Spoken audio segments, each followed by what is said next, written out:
Yo people, what is up? Welcome back to the TalkMUFC channel. My name is Ben, and today we got a pretty interesting video. We're going to be reacting to Ralf Rangnick's press conference just coming out this morning. We'll be reacting to it raw, truthfully, and I'm going to be telling you what I'm thinking about the entire situation and what Ralf Rangnick is saying. Do I think what he is saying is legitimate? Do I think what he is saying is good? All that jazz. But if you guys are United fans, this is the channel for you. So make sure you guys all hit that like button, subscribe to the channel with the notification bell, because we do daily Manchester United news videos, streams, and content, all of that jazz. So make sure you guys do that. But without any further ado, let's get into it. Hi Ralph, I hope you're okay. Obviously, the Wolves game didn't turn out the way that you wanted it to. Yeah, it definitely turned out like shit. And since then, there's been a lot of debate around whether the atmosphere within the club is as it should be. Could you just give us your thoughts on where the club is at the moment and how you feel about the squad? Yeah, this is a very, very important question. We got to really understand what has happened to people inside our dressing room, because when the dressing room is mad, when the dressing room does not have a good atmosphere, the club doesn't play well. So this is an interesting question. Let's see how Ralf responds. Let's see. Well, I can only tell you about the squad, obviously. I don't know about the atmosphere inside the club. I can only speak about the players, the locker room, the coaching staff. Obviously, everybody was very disappointed after the game, not only about... To be honest, disappointed is not good enough, people. We were disappointed under Ole Gunnar Solskjaer. We were disappointed so many times with so many games. We were disappointed after the Newcastle game. We were disappointed after the Liverpool game under Ole still. We were disappointed so many times. You need to be raging, Ralph. You got to yell at our players, bring them to the place where they need to be, and the players themselves need to be absolutely mad and absolutely ashamed of themselves, people.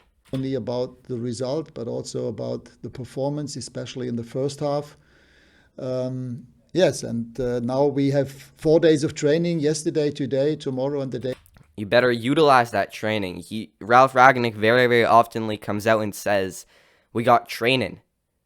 So what if you're not training the correct stuff? I don't know what they're doing at training, but you got to train the midfielders to actually keep possession, not literally give the ball away every 10 seconds. Literally, chat. We need to have proper trainings. And I'm not at the trainings myself. Nobody is except the players and the coaching staff.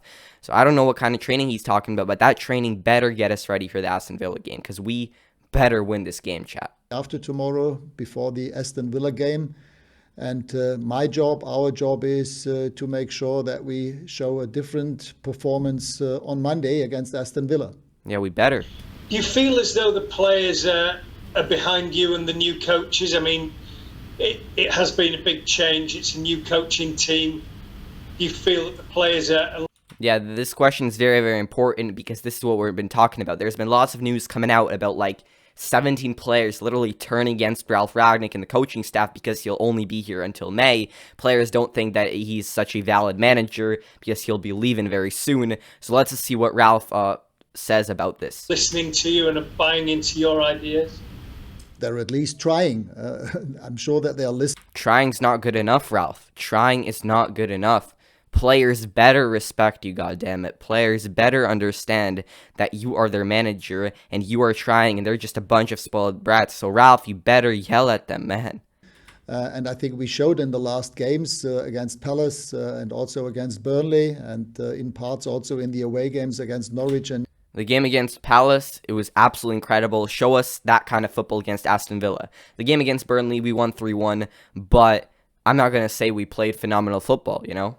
Newcastle, that they are trying to follow to the advice that we give them, that I give them.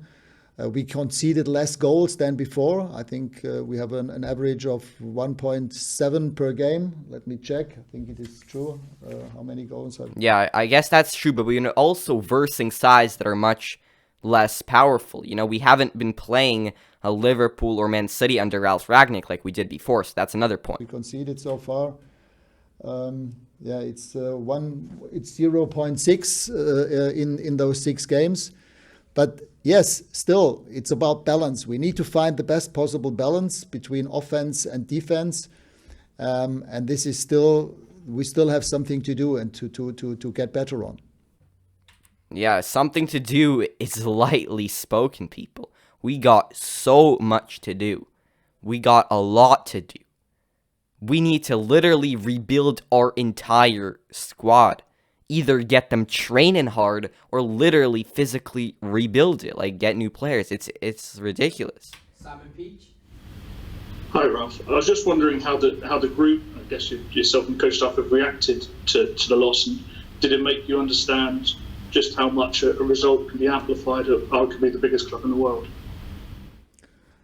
Well, yes. I mean, as I said, all the players were disappointed, frustrated, like myself, like the coaching staff, because especially in the first half, we didn't get hold of the build-up game of Wolves.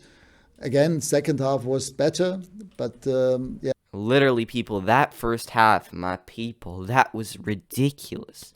It was an utter shame, like literally that first half, my goodness. We just didn't score. We didn't score the first goal, but conceded it 10 minutes from time. And as I said, it's a question of balance of offense and defense. I think offensively, we have quality. We can show the quality, but at the same time, we need to find the best possible balance, offense and defense. Yes, we do. We need to actually keep possession in the defense. We need to actually be able to progress the ball to the midfielders.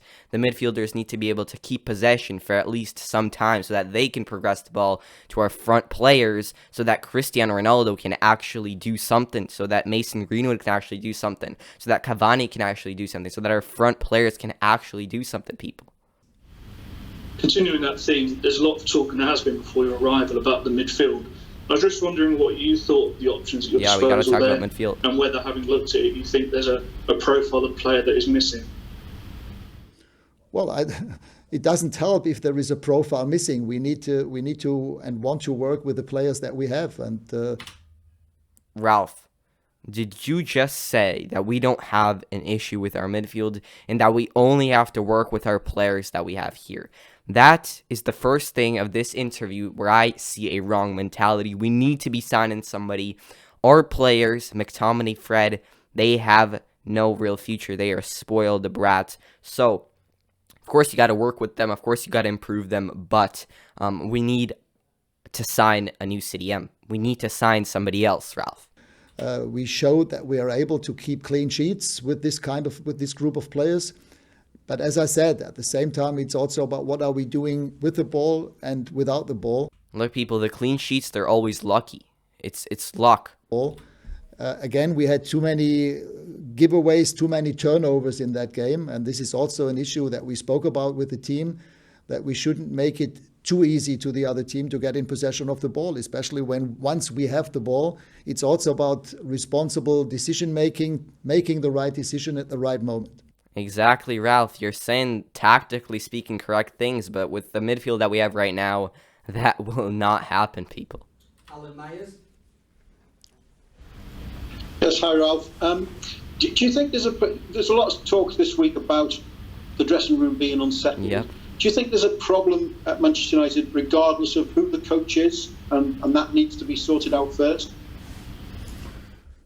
Well, I mean, this is not only an issue with a club like Manchester United. When you have a big squad, and we have a big squad, and we have, at least in the last 2 games, we had most of... I feel like right now he's talking about more about how the players are mad that they're not getting playing time, but the question was more towards the fact that the players are mad at Rangnick or they don't care about Rangnick because he's going to leave very, very soon. I don't know, but yeah.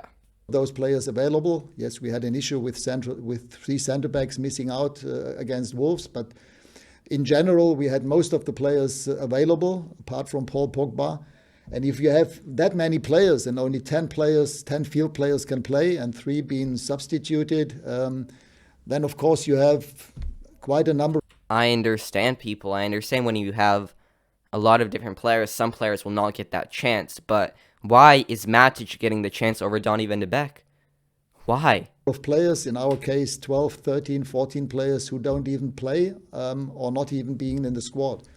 And that those players are not happy about that situation is obvious, is clear. Yeah, they're So obviously I not going to think be in happy, total but, we have a you know, you big got to be squad. playing other players instead of Matic. I tend to explain to players every 2-3 weeks why they're not playing, but obviously I cannot do that in every game. And that is an issue in our team as well as in other clubs.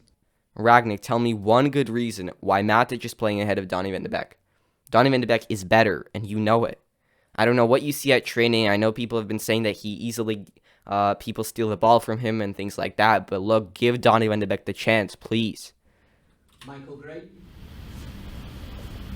Hi, Ralph. Ralph, do you think the players not knowing your future is having an effect on the performances? Well, it shouldn't, chat. The players should not care.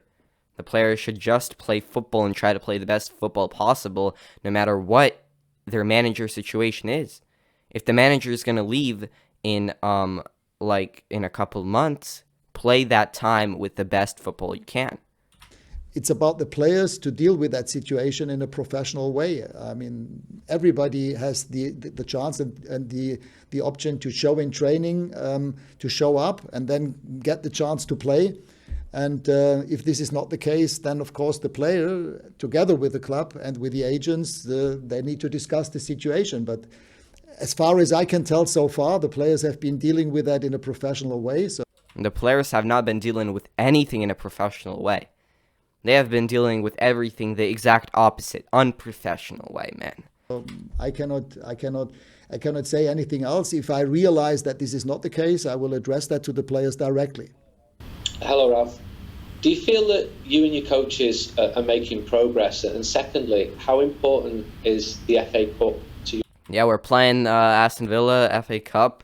You know, we better do well in this. We better do well, man. Your side this season? I mean, yes, we have made some progress. Some progress? What do you call progress? Like, I'm not going to be blaming Ralph here because I feel like he is putting everything he has. It's the players. They're not responding to his tactics and his work, you know? But obviously the game against Wolves was, again, a step back. It was maybe even a relapse to habits that the team has shown in the past.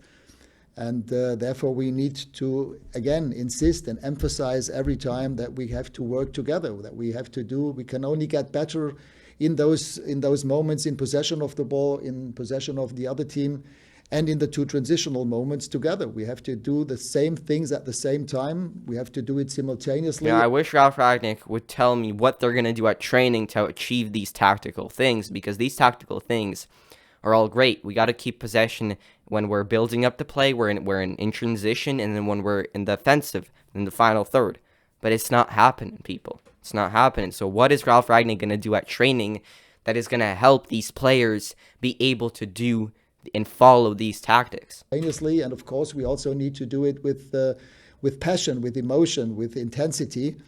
And this was the problem against Wolves, especially in the first half, where we were only escorting them. If we so many problems clearly, against it was Wolves, only people. David De Gea who objected to them going easily to our goal. David was the one who kept us in the game in the first half. In the second half, it was better when we changed formation to a back three. But again, it's about finding a sustainable balance for the future, and this can only be done together.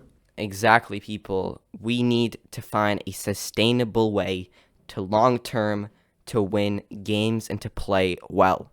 That was Ralf Rangnick's entire press conference. It was about 8 minutes. We were reacting to it in this video. I hope you guys did enjoy this video, but that is it. Manchester United better play well against Aston Villa. We better show Aston Villa what we are made of. I am looking forward to this game because I am looking forward to a win, people. A win and only a win and a good freaking game, people. That is it for this video. Make sure you smash that like button and subscribe to the channel if you haven't already. This is TalkMUFC. My name is Ben, and I will catch you guys all in the next one. Peace.